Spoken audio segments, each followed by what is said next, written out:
ಗ್ರಾಮ ಪಂಚಾಯಿತಿಗಳು ಮತ್ತು ಜಿಲ್ಲಾ ಪಂಚಾಯತ್ ತಾಲೂಕು ಪಂಚಾಯತಿ ಕೂಡ ಬಹುತೇಕ ದಿನಾಂಕ ನಿಗದಿ ಆಗಿಲ್ಲ. ಆದರೆ ನಮ್ಮ ಮುಂದೆ ಚುನಾವಣೆಗಳು ಬರ್ತಾ ಹೋಗ್ಬೋದು. ನಮಗೆ ಒಂದು ಎಚ್ಚರಿಕೆ ಗಂಟೆ ಕೂಡ ಬಂದಿದೆ. ಆ ಒಂದು ನಿಟ್ಟಿನಲ್ಲೇ ದೇಶದಲ್ಲಿ ಈಗಾಗಲೇ ಅನೇಕ ಸಮಸ್ಯೆಗಳನ್ನು ಕುರಿತು ಈಗಾಗಲೇ ನಮ್ಮ ಗದ್ದರಗಿರಿಯವರು, ನಮ್ಮ ಶರಣಪ್ಪನ ಅಮ್ದೇಳವರು ಮಾತಾಡಿದ್ದಾರೆ. ಇವತ್ತು ನಾವು ಸ್ಥಳೀಯವಾಗಿ 2022ರಲ್ಲಿ 23ರ ಚುನಾವಣೆಗೆ ಹೋಗೋ ಪೂರ್ವದಲ್ಲಿ ಇಡೀ ಕರ್ನಾಟಕ ರಾಜ್ಯದಲ್ಲಿ ನಮ್ಮ ಕರ್ನಾಟಕ ಪ್ರದೇಶ ಕಾಂಗ್ರೆಸ್ ಸಮಿತಿಯ ಅಧ್ಯಕ್ಷ ಅಂತ ಸನ್ಮಾನ್ಯ ಡಿ.ಕೆ. ಶಿವಕುಮಾರ್ ಅವರು ಮತ್ತು ನಮ್ಮ ಮುಖ್ಯಮಂತ್ರಿಗಳು, ನಮ್ಮ ಕಾಂಗ್ರೆಸ್ ಪಕ್ಷದ ಶಾಸಕಾಂಗ ಸಭೆಯ ನಾಯಕರು ಸನ್ಮಾನ್ಯ ಸಿದ್ದರಾಮಯ್ಯ ಸಾಹೇಬರು ಈಗಾಗಲೇ ನಮಗೆ ಸೂಚನೆಯನ್ನು ಕೊಟ್ಟಿದ್ದರು. ಮತದಾರ ಪಟ್ಟಿಯನ್ನು ಯಾವ ರೀತಿ ಪರಿಷ್ಕರಣೆ ಆಗುತ್ತೆ, ಯಾವ ರೀತಿ BLA 2 ಅಂತೇಳಿ ತಾವೇನು ಬೂತಿಗೆ ಒಬ್ಬೊಬ್ಬರು ನೇಮಕ ಆಗಿದ್ರಿ, ಅವರ ಜವಾಬ್ದಾರಿಗಳೇನು ಅನ್ನೋದ್ರ ಬಗ್ಗೆ ನಾವು ಅನೇಕ ಸಭೆಗಳನ್ನು ಮಾಡಿ ತಮಗೆಲ್ಲ ಅದರ ಮಾರ್ಗದರ್ಶನವನ್ನು ಕೂಡ ನೀಡಿದ್ವಿ. ಅದೇ ರೀತಿ ಇವತ್ತು ದೇಶದಲ್ಲಿ ಮತ ಚೋರಿ ಆಗಿದ್ದಂಥದ್ದು ಸತ್ಯ. ಇವತ್ತು ಬೇರೆ ಬೇರೆ ರಾಜ್ಯದಲ್ಲಿ ಆಗಿದೆ, ನಮ್ಮ ರಾಜ್ಯದಲ್ಲಿ ಕೂಡ ಅನೇಕ ಕ್ಷೇತ್ರದಲ್ಲಿ ಕೂಡ ಆಗಿದೆ. ಆಳಂದದಲ್ಲಿ ಆಗಿದೆ, ಬೆಂಗಳೂರಿನಲ್ಲಿ ಆಗಿದೆ, ಮಾದೇವಪುರದಲ್ಲಿ ಆಗಿದೆ. ಆ ರೀತಿ ಆಗಿದೆ. ಈ ಚುನಾವಣೆಯನ್ನು ನೀವೆಲ್ಲ ನಾನು ಹೇಳಿದೆ, BLAಗಳು BLA 2 ಇವತ್ತು BLA 1 ನಾನು, BLA 2 ನೀವು ಅಂದರೆ BLA 2 ಒಬ್ಬ ಬೂತ್ ಮಟ್ಟದ ಏಜೆಂಟು ಇವತ್ತು ಒಬ್ಬ MLA ಮಾಡಬಹುದು ಅನ್ನೋದಕ್ಕೆ ನಾನೇ ಉದಾಹರಣೆ ನಾನು ಅವತ್ತು ಕೂಡ ಹೇಳಿದ್ದೇನೆ. BLA makes MLA. ಆ BLA ನಾನು ದೇವರ ಪದವಿಯನ್ನು ಕೊಟ್ಟಿದ್ದೆ. ನಿಜವಾದ ದೇವರು ಯಾರೋ ಹಣೆ ಬರ ಬರೆಯೋದಿಲ್ಲ, ನಾವು ಬರ್ಕೊಂಡಿವಿ. ಹಂಗ ಅಂತೀವಿ, ಅದು ಲೋಕಾರೂಢಿ ಒಳಗೆ ಹಣೆ ಬರ ಬರೋದಾನ, ಹಂಗೆ ಬರೋದಾನ, ಹಿಂಗೆ ಬರೋದಾನ, ಅಲ್ಲಿ ಗೆರಿ ಬಂದವ, ಇಲ್ಲಿ ಗೆರಿ ಬಂದವ ಅಂತೇಳಿ. ಅವೆಲ್ಲ ಸುಳ್ಳು. ನಿಜವಾದ ಗೆರಿ ಯಾರು ಬರ್ದಾರ ಅಂದ್ರೆ ನಮ್ಮ BLAಗಳು ಬರ್ದಾರ. ನಮ್ಮ ತಾಲೂಕಿನ ನೀವು ಹಣೆ ಬರ ಬರ್ರಿ. ಆ ನಿಟ್ಟಿನಲ್ಲಿ ಇವತ್ತು ಬರುವಂಥ ಚುನಾವಣೆಯ ಒಂದು ಹಣೆ ಬರನ್ನು ಕೂಡ ನಾವು ಬರೆಯಬೇಕು. ಯಾವಾಗ ಬರೆಯಕ್ಕೆ ಸಾಧ್ಯ? ನಮ್ಮ ಬೂತ್ ಮಟ್ಟದ ಇವತ್ತೇನು ಅಧ್ಯಕ್ಷರು ಅಂತೀವಿ ನಾವು, ಬೂತ್ ಮಟ್ಟದ ಅಧ್ಯಕ್ಷರು BLA 2 ನೀವು ಆ ಹಣೆ ಬರವನ್ನು ಬರೆಯುವಂಥ ಶಕ್ತಿಯನ್ನು ಹೊಂದಿದ್ದೀರಿ. ಯಾಕಂದರೆ ಮತದಾರ ಪಟ್ಟಿಯನ್ನು ಪರಿಷ್ಕರಣೆ ಮಾಡುವಂಥ ಸಂದರ್ಭ ಇವತ್ತು ಎಷ್ಟೋ ಕೋಟಿ ಸೇರಿದ್ದು ಕೂಡ ಉದಾಹರಣೆ ಇದೆ. ಮೊನ್ನೆ ಎಲ್ಲೋ ಒಂದು ಕಡೆ ಮುರುಡಿ ಗ್ರಾಮದ್ದು ಒಂದು ಸುದ್ದಿ ಬಂತು. ಅದನ್ನೇನು ನಾವು ಮತ ಚೋರಿ ಮಾಡಿಬಿಡ್ತೀವಿ, ನಾವು ಓಟು ಕಳುಮಾನ ಹಾಕ್ಸ್ಕೊಂಡ್ಬಿಟ್ಟಿವಿ ಅನ್ನೋ ವಿಚಾರ ಈ ವಿರೋಧ ಪಕ್ಷದವರು ಮಾತಾಡಿದರು. ಆವಾಗ ವಿರೋಧ ಪಕ್ಷದವರಿಗೆ ನಾವು ಉತ್ತರ ಕೊಟ್ಟಿವಿ. ನೀವು ನೋಡಿರಿ, 2025ರಲ್ಲಿ, ಏನು 23ರಲ್ಲಿ ಆಗಿದ್ದಲ್ಲ, 25ರಲ್ಲಿ ಮತದಾರ ಪಟ್ಟಿ ಪರಿಷ್ಕರಣೆ ನಡೆದೈತಿ. ನಡೆದಂಥ ಸಂದರ್ಭದಲ್ಲಿ ಅಲ್ಲಿ 18 ವರ್ಷ ಆಗಲಾರ್ದವರು ಕೆಲವಷ್ಟು ಅರ್ಜಿ ಹಾಕಿದ್ದಾರೆ. ಅದನ್ನು ಪರಿಶೀಲನೆ ಮಾಡುವಂಥದ್ದು ಅಧಿಕಾರ BLAಗಿರುತ್ತೆ. BLA ಸರ್ಕಾರ ನೇಮಕ ಮಾಡಿದ ಒಬ್ಬ ಶಿಕ್ಷಕರಿರ್ತಾರೆ. ಅವರು ಅದನ್ನು ಪರಿಶೀಲನೆ ಮಾಡಬೇಕು. ಅವರು 18 ತುಂಬೆಯೋ ಇಲ್ಲೋ, ಅವನು ಓಟಿಗೆ ಹಾಕೋದಕ್ಕೆ ಅರ್ಹತೆ ಇದೆಯೇ ಇಲ್ಲೋ ಅವರು ಪರಿಶೀಲನೆ ಮಾಡ್ತಾರೆ. ಅವ್ರು ಪರಿಶೀಲನೆ ಮಾಡೋ ಪೂರ್ವದಲ್ಲೇ ಇವರು ಓಟ್ ಚೋರಿ ಮಾಡಿಬಿಟ್ರ, ಓಟ್ ಹಾಕಿಸಿಬಿಟ್ರ ಅನ್ನೋ ವಿಚಾರ ಮಾತಾಡಿದ್ರು. ಆಮೇಲೆ ನಾವು ತರಿಸಿ ನೋಡಿದ್ವಿ, ಅಲ್ಲಿ ಏನೈತಪ್ಪ ತೊಂಬತ್ತು ಪೇಪರ್ಸ್ ಕಾಗದಾರ ಅವ್ರು ಅರ್ಜಿಗೆ ಸಲ್ಲಿಸ್ಯಾರ. ಅರ್ಜಿ ಸಲ್ಲಿಸಿದ್ದನ್ನು ಸ್ವಲ್ಪ ಪರಿಶೀಲನೆ ಮಾಡುವಂಥದ್ದು ಅಧಿಕಾರಿ ನಾವಲ್ಲ, BLAಗಳಲ್ಲ. BLAಗಳು ನೀವು ಅರ್ಜಿ ಕೊಡ್ಬೋದು, ನೀವು 16 ವರ್ಷದ್ದು ಕೊಡ್ರಿ, 15 ವರ್ಷದ್ದು ಕೊಡ್ರಿ, ಹಾಗಂತ ಕೊಡಬಾರ್ದು. ಕೊಟ್ಟರು ಕೂಡ ಅಧಿಕಾರಿ ಎನ್ನುವರು ಅದನ್ನ ಆ ಅರ್ಹತೆ ಇದೆ ಇಲ್ಲ ಅನ್ನೋದನ್ನ ಅವರು ಫೈನಲ್ ಮಾಡ್ತಾರೆ. ಅವರು ಮತದಾರ ಪಟ್ಟಿಯಲ್ಲಿ ಸೇರಿಸುವಂತ ಕೆಲಸ ಮಾಡ್ತಾರೆ. ಅದು ಏನೋ ಒಂದು ಕಾರಣಕ್ಕೆ ಅದು ಮತದಾರ ಪಟ್ಟಿಯಲ್ಲಿ ಬಂದಿದೆ, ಅದು ಪರಿಶೀಲನೆ ಹಂತದಲ್ಲಿದೆ, ಇನ್ನೂ ಫೈನಲ್ ಆಗಿರಲಿಲ್ಲ. ಅದಕ್ಕೆ ಇವರು ಓಟ್ ಚೋರಿ ಅಂತೇಳಿ ನಮ್ಮ ಮೇಲೆ ಆಪಾದನೆ ಕೊಟ್ಟರು. ಆದ್ರೆ ಅದಕ್ಕೆ ಉತ್ತರ ಕೊಟ್ಟೆ ನಾನು. ಅದು ಯಾವ ಹಂತದಲ್ಲಿದೆ, ಏನಾಗಿದೆ, ಮತದಾರ ಪಟ್ಟಿಯಲ್ಲಿ ಸೇರೇ ಇಲ್ಲ, ಇನ್ನೂ ಪರಿಶೀಲನೆ ಹಂತದಲ್ಲೇ ಇದೆ. ಅದನ್ನು ಸುಮ್ಮನೆ ವಿನಾಕಾರಣ ಆರೋಪ ಮಾಡಿ ಏನು ಕಾಂಗ್ರೆಸ್ನವ್ರು ಕೊಟ್ಟು ಓಟ್ ಹಾಕಿಸ್ಕೊಂಡೆ ಗೆದ್ದು ಬಿಟ್ಟಿವಿ ಸರಿ ಈ ರಾಜ್ಯದಾಗ ಅನ್ನೋರು ವಿಚಾರ ದೊಡ್ಡ ಜಂಬ ಕೊಟ್ಕೊಂಡು ಏನು ಈ ಸತ್ತ ಓಟ್ ಚೋರಿ ಇಲ್ಲಿ ನೋಡ್ರಿ ಅಂತ ಹೇಳಿ ಭಾರಿ ಮಾತಾಡಿದ್ರು. ಅದಕ್ಕೆ ಹೇಳಿದೆ, ಅಪ್ಪ 7 ಕಡೆ, ಮಗ 7 ಕಡೆ, ಅಪ್ಪ 4 ಕಡೆ. ಇಲ್ಲೇ ಇರ್ಕಲ್ಲಾಗ ಮತ್ತೆ ಬೇರೆ ಕಡೆ ಅಲ್ಲ, ಇಲ್ಲೇ 4 ವಾರ್ಡ್ನಾಗ ಹೋಟಿಂಗ್ ಇಟ್ಕೊಂಡನ ಪುಣ್ಯಾತ್ಮ ಒಬ್ಬ ಮಾಜಿ MLA ನಾವು. ಮಗಂದು 7 ಕಡೆ ಐತಿ ಹೋಟಿಂಗ್, ಲೆಕ್ಕೆಳಾಗ ಐತಿ, ಇರ್ಕಲ್ಲಾಗ ಐತಿ, ಇರ್ಕಲ್ಲಾಗ 7 ವಾರ್ಡ್ನೇ ಮಾಡ್ಕೊಂಡ್ರು ಓಟು.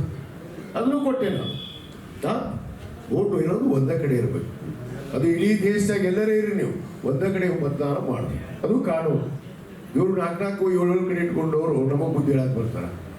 ಅದಕ್ಕೆ ಹೇಳಿದೆ 6 ಅಡದಕ್ಕೆ ಮುಂದೆ 3 ಅಡದಕ್ಕೆ ಏನೋ ಮಾಡಿದ್ರು ಅಂತ ಅದನ್ನ ಹೇಳಂಗಿಲ್ಲ. ಅದಕ್ಕೆ ರಾಜ್ಯ ಚುನಾವಣಾ ಆಯುಕ್ತರು ಬಂದಿದ್ರು ಸರ್. ನಿರಾಧಾರ ಆಯುಕ್ತರು ಬಂದು ಸ್ವತಃ ಇಟ್ಕೊಳ್ಳಿ ಬಂದು ನಿರಾಧಾರ ಆರೋಪ ವಿನಾಕಾರಣ ಮಾಡ್ಯಾರ ಅಂತೇಳಿ ಅವರು ಬಂದು ಹೇಳಬಹುದು. ಇಂಥ ದಡ್ಡ ಕೂತಾನಿಲ್ಲ, ಏನು ಮಾಡೋಕ್ಕಾಗಲ್ಲ. ಆದರೆ ಇಂಥ ಪರಿಸ್ಥಿತಿ ಈ ದೇಶದಲ್ಲಿ ನಡೆದಿದೆ, ಸುಳ್ಳಲ್ಲ.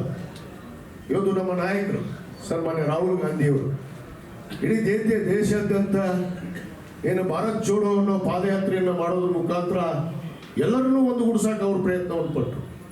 ಚುನಾವಣೆಯಲ್ಲಿ ಸೋಲು ಗೆಲುವು ಸಹಜ, ಆದರೆ ಹೇಗೆ ಗೆಲ್ತಾರೆ ಅನ್ನೋದು ಬಹಳ ಮುಖ್ಯ ಇದೆ. ಇವತ್ತು EVM ಮೇಲೆ ಆರೋಪ ಇದೆ, ಇವತ್ತು ಮತದಾರ ಚೋರಿ ಮಾಡಿದ್ರ ಮೇಲೆ ಆರೋಪ ಇದೆ. ಅನೇಕ ಕಡೆ ಸಾಕ್ಷಿ ಸಮೇತ ನಮ್ಮ ದೇಶದವರಾದ ಯಾವಾಗ ಹೋಗ್ಬೇಕು ನೀವು ನೋಡಿದ್ರಲ್ಲ, 30 ಓಟ ಕೇಳಕ್ಕೆ ನಮ್ಮ ದೇಶದಾಗ ಬಂದ. ಮತ್ತೆ ಹೆಂಗೆ ಹಾಕಿದ್ಲು ಓಟು, ಯಾರು ಪರ್ಮಿಷನ್ ಕೊಟ್ಟರು, ಇದು ಆಗಿಲ್ಲ ಅಂತ ಅವ್ರು ಹೇಳಕ್ಕೆ ಹೋಗ್ತಾರಲ್ಲ.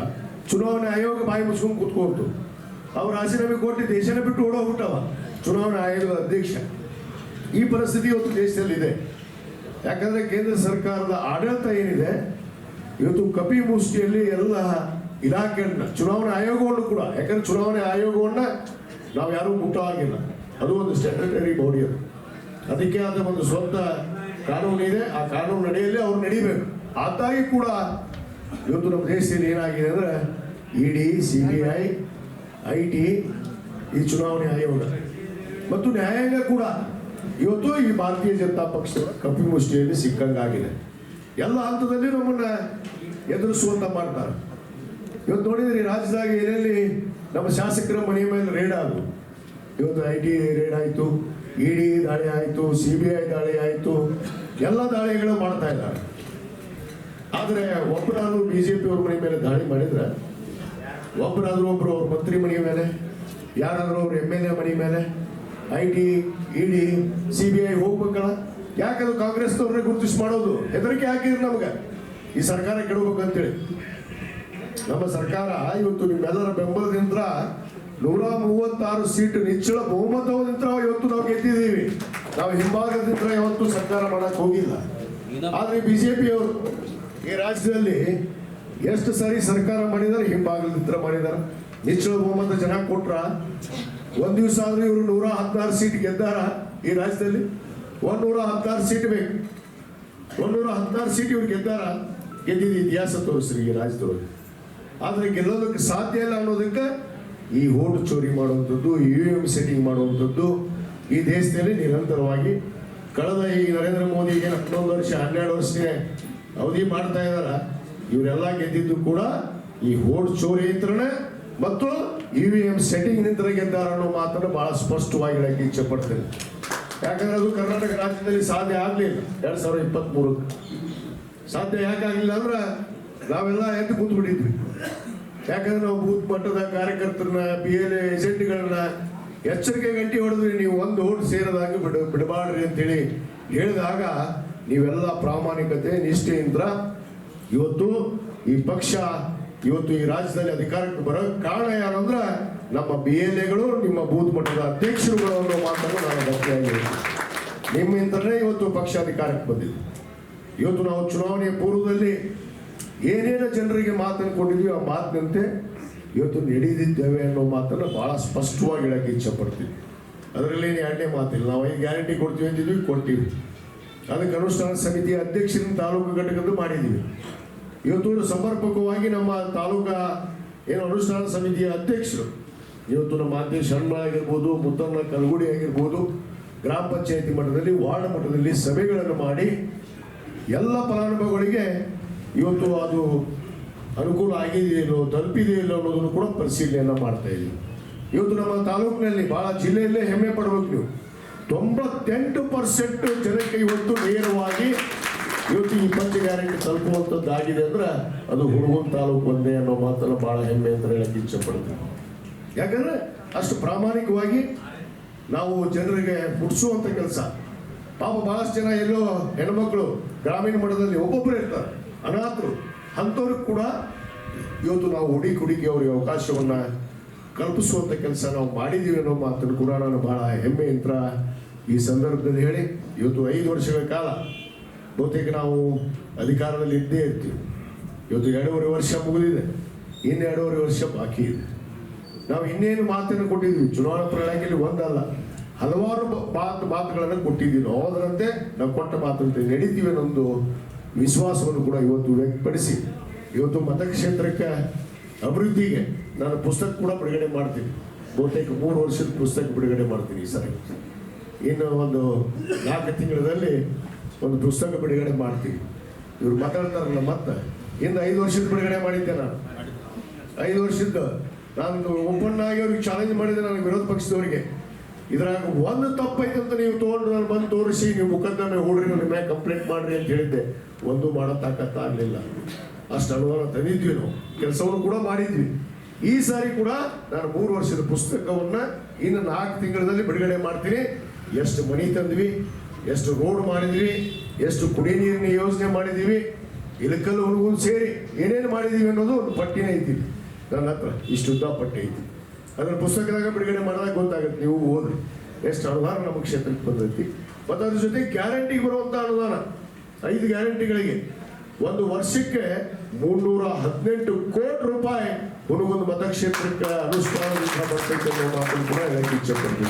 ಸಮಸ್ಯೆಗಳಾದ ಮದುವೆ, ಹಣಕಾಸು, ವ್ಯಾಪಾರ, ಗಂಡ ಹೆಂಡತಿ ಸಮಸ್ಯೆ, ಮಕ್ಕಳು ಪ್ರೀತಿಯಲ್ಲಿ ಬಿದ್ದು ಮಾತು ಕೇಳದಿದ್ದಲ್ಲಿ, ಪ್ರೀತಿಯಲ್ಲಿ ನಂಬಿ ಮೋಸ, ಪ್ರೀತಿಸಿದವರಿಂದ ತೊಂದರೆ, ಇಷ್ಟಪಟ್ಟವರು ನಿಮ್ಮಂತೆ ಆಗಲು ಮಕ್ಕಳಾಗದಿದ್ದಲ್ಲಿ, ಸಾಲದವರಿಂದ ತೊಂದರೆ, ಹಣ ತಿರುಗಿ ಬರಲು, ಗಂಡ ಬೇರೆ ಸ್ತ್ರೀ ವಶದಲ್ಲಿದ್ದರೆ, ನಿಮ್ಮ ಪತ್ನಿ ಪರಪುರುಷರ ಸಹವಾಸದಲ್ಲಿದ್ದರೆ, ಪುರುಷತ್ವ ಸಮಸ್ಯೆ, ಅತ್ತೆ ಕಾಟ ಸಮಸ್ಯೆ, ಯಾವುದೇ ಬಗೆಹರದ ಸಮಸ್ಯೆಗೆ ಕೇವಲ ಒಂದೇ ದಿನದಲ್ಲಿ ಗ್ಯಾರಂಟಿ ಪರಿಹಾರ. ಸ್ತ್ರೀಯರಿಗೆ ವಿಶೇಷ ಪರಿಹಾರ. ಎಷ್ಟೋ ಜ್ಯೋತಿಷ್ಯರಲ್ಲಿ ಕೇಳಿ ಹಣ ಕಳೆದುಕೊಂಡಲ್ಲಿ ನಮ್ಮಲ್ಲಿ ಗ್ಯಾರಂಟಿ ಪರಿಹಾರ ಸಿಗುತ್ತದೆ. ಯಾವುದೇ ಸಮಸ್ಯೆ ಇದ್ದರೂ, ಎಂತ ಕಠಿಣ ಸಮಸ್ಯೆಗಳಿದ್ದರೂ ನಿಮ್ಮ ಜಾತಕ, ಫೋಟೋ, ಹಸ್ತಮುದ್ರಿಕಾ ನೋಡಿ ಭವಿಷ್ಯ ಹೇಳಲಾಗುತ್ತದೆ. ಇನ್ನು ನಿಮ್ಮ ಜೀವನದ ಎಂತ ಸಮಸ್ಯೆಗಳಿದ್ದರೂ ನಮ್ಮಲ್ಲಿ ಪರಿಹಾರ ಇದೆ. ಕೂಡಲೇ ಕರೆ ಮಾಡಿ ಅಥವಾ ವಾಟ್ಸ್ಆಪ್ ಮಾಡಿ.